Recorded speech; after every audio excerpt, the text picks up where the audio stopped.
भस्मासूर आणि महादेव यांची कथा. ही कथा बऱ्याच ग्रंथामध्ये येते, शिवलीला अमृतमध्ये पण मी ऐकलेली आहे.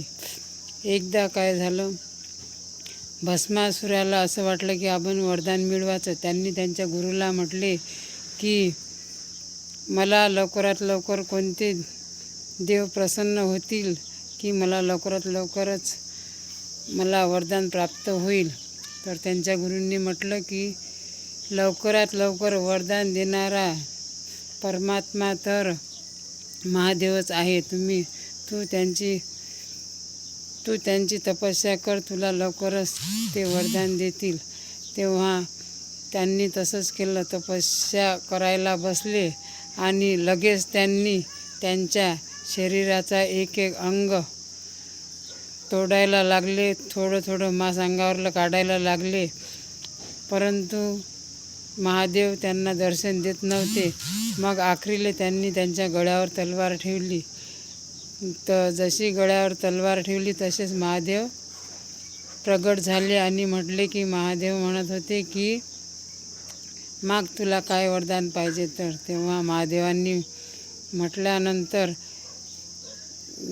जेव्हा महादेवांनी त्यांना म्हटले की माग तुला काय पाहिजे तर भस्मासुराने म्हटले की मला असं वरदान द्या की मी ज्यांच्याही डोक्यावर हात ठेवील तो तेव्हाच भस्म होईल. तर महादेवांनी म्हटलं तथास्तु, ठीक आहे, मी तुला वरदान दिले. नंतर वरदान दिल्यानंतर मग ते महादेवाजवळ गेले आणि ते म्हणाले की तुम्ही जे मला वरदान दिले या वरदानाचा प्रयोग तुम्ही दिलेल्या वरदानाचा प्रयोग करण्यासाठी मी आता तुम्हालाच तुमच्या डोक्यावर हात ठेवते आणि याचा प्रयोग करून पाहते की तुम्ही भस्म होता काय.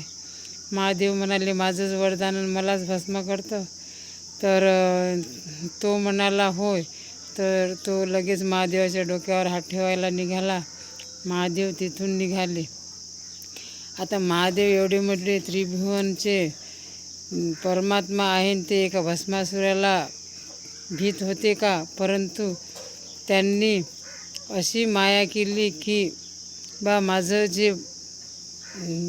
जे बोलणं आहे, माझे जे शब्द आहेत ते व्यर्थ गेले नाही पाहिजे, म्हणून ते तेथून पळायला लागले. आणि जसे जसे ते पळायला लागले तसा तसा भस्मासूर त्यांच्या मागं धावत होता. आणि धावता धावता तेथे पार्वती होतीच महादेवाजवळ. ते पार्वतीने श्रीकृष्णाला आवाज दिले की लवकर ये आणि महादेवाला वाचव. कारण की महादेव स्वतःचे शब्दाचं रक्षण करण्यासाठी, स्वतःच्या वरदानासाठी ते स्वतःचं शरीरही भस्म करून टाकू शकतात. म्हणून ते श्रीकृष्णाला अशी प्रार्थना करत होती. आणि लगेच श्रीकृष्ण आले आणि भस्मासुरासमोर येऊन उभे राहिले आणि भस्मासुरासोबत समोर येऊन उभे राहिले. परंतु श्रीकृष्णाने मोहिनी अवतार घेतला होता. एक नाजूक आणि कोमल स्त्रीचा अवतार घेतला होता. म्हणतात असे की त्यांनी एक मोहिनी अवतार घेतला. मला तर असं वाटते की श्रीकृष्णाला मोहिनी अवतारात फक्त वस्त्रच बदलण्यात. श्रीकृष्णांनी जेव्हा मोहिनी अवतार घेतला तेव्हा श्रीकृष्णाला रूप बदलवण्याची आवश्यकता नव्हती. कारण की श्रीकृष्णाचं रूपच एवढं सुंदर आहे.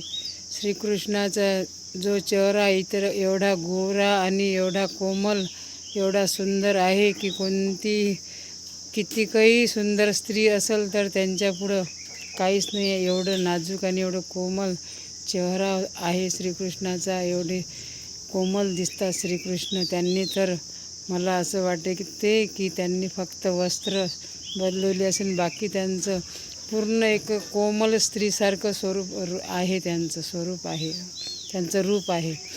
तर त्यांनी लगेच मोहिनी अवतार घेतला आणि भस्मासुरासमोर उभे राहिले. आणि भस्मासुरांनी त्या श्रीकृष्णाला मोहिनी अवतारात पाहिले तर तेही मोहित झाले. भस्मासुराला असं वाटलं की एवढी सुंदर स्त्री जर का मला मिळाली तर मग मी हिच्यासोबत लग्न करून टाकेल.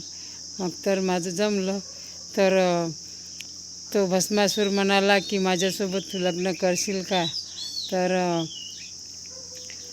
श्रीकृष्णांनी म्हटलं की मी तुझ्यासोबत लग्न करायला तयार आहे, परंतु माझी एक अट आहे.